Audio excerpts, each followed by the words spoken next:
Oh, Ready Player One was pretty bad. Ready Player One was insufferably like self-assured with like the only true gamers are capable of seeing the truth. And oh man, the shit when he finds out that the girl isn't perfectly attractive and then the book congratulates him for looking past it or whatever. Like it would literally be like if you like you're living in the future and you have a girlfriend that you met in Final Fantasy 14 who's this hot bunny girl or whatever, and then like for some reason you never exchange pictures or videos of how you actually look in real life, and then you meet her in real life and she looks just like this fantasy bunny girl, except she's slightly chubbier, like 10 pounds heavier, and I think she had like a burn, which is the most cop out way of making a character less attractive. It's like giving them a scar, you know, like, oh man, I thought I thought my girlfriend would be perfect, but instead she has like a sick scar running down one eye. Oh man, this sucks, bro. It's yeah, okay. Oh, is it a birthmark, not a burn? Okay, a birthmark. Um, yeah, that book was pretty bad. I made a sequel too. I heard the movie was bad. I never saw the movie. If I recall correctly, he didn't mind it. Yeah, but that was the annoying thing. The way their meeting was framed was he realizes she's not as hot as the fantasy avatar that he encountered her in. But because he's a good guy, he doesn't actually mind the fact that she doesn't look like an anime character. You know, like the text of the book. It's not just he doesn't mind. It's the text of the book frames it in a way where it's like it's like a virtuous attribute on his part that he's gracious enough to look past the flaws in this gamer girl, you know? I'm remembering this correctly, right? Does everyone, for those of you who read the book, you agree? That's what happened, right? Yes. Okay. Just making sure because I read it like a decade ago. You know, it's not recent, but it was a pretty small bit at the end. Yeah, I know. I'm fixating on it. Yes, it was also just references. And for some reason, kids growing up in the future have a library of media references that are exclusively composed of like 1990s and 1980s early console generations, like kids who are born in like 2053 are all going to be like making Pac-Man like I don't read that much Intelligent Donkey. I want to read more. I still need to read more of my House of Leaves, which I have right behind me. The whole like retrofuturism thing is kind of unavoidable.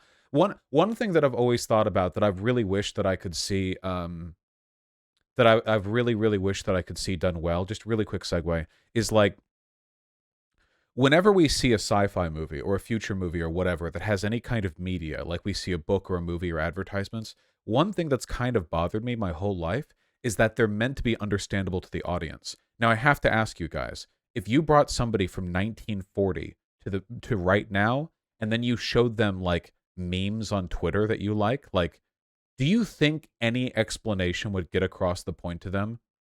Like Markiplier deepfake burn with E on top of it, or like R&B jazz playing over a cat moving very quickly. Do you think it would make any sense to I don't think it would. And you can't have it explained to you because you're born in the context that allows you to understand it. Like our parents, my parents certainly, I imagine a lot of your guys' parents as well, probably could not get a lot of the memes that you find funny, a lot of the jokes that you like. And that's because nowadays it's all post meta, super hyper, double, triple ironic. And I don't think there's anything wrong with that. But it is incomprehensible without the associated context. Sometimes you need to know about like six prior memes before you can see one. So I want to see a cyberpunk world where there's like billboards and media and little images that play in holographic displays and none of them make sense. Like you feel like you're having a stroke looking at them. Not even because they're trying to be incomprehensible, but because the context for understanding them is just not given to you. So they might as well be random. Like they might as well genuinely be done randomly, but they're not. Artists like carefully, like to get that vibe. You know what I mean? That sounds hilarious. I actually feel like artistically that would be incredible. Like if done well, that would be, you know, oh, like okay, Remember how for a while a bunch of memes were just something looking vaguely like Amogus, and then people would just post like an image of a trash can with a circular hole cut in it, and everyone would understand what it meant? Like, without context, this means literally nothing to anybody. It like, so imagine like it's cyberpunk universe or whatever. You go see a billboard, and it's just like, I don't know, it's like a picture of like a desk with like pencils on it, and there's also like one potato sitting to a corner, and the text says something like and like nothing, like you could never understand it without knowing. I don't know. I just it's there's room for activity. You know, that's what I'm saying. The Lost meme has had so many iterations. Yeah.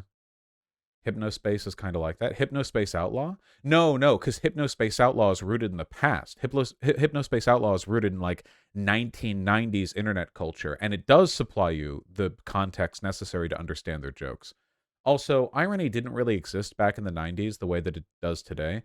So, yeah. I don't think people understand just how surreal modern media is for like everybody.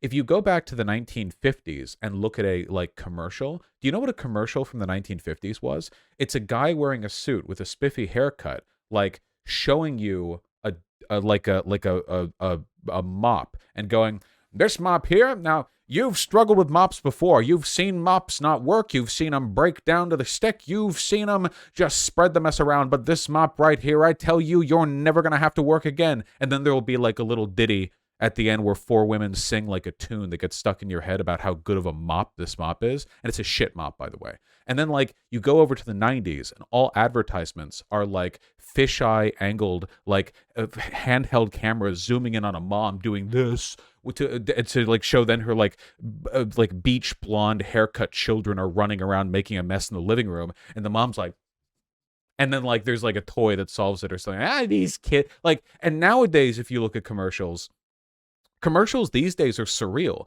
I don't even think they try to sell you on the product anymore. I mean, admittedly, I don't watch TV advertisements that much, so I'm kind of like you know, like I don't maybe see like all the ads, but they don't like tell you about what the thing can do. They usually just try to stick the name of the product or brand in your head, right? But they're not selling you on the effectiveness of the item. It's like they just try to grab attention, but it doesn't matter how they're grabbing attention. There are so many commercials that are just weird for the sake of being weird because they want you to remember them and talk with your friends and go, "Hey, wasn't that weird?" Things have changed a lot when it comes to stuff like this.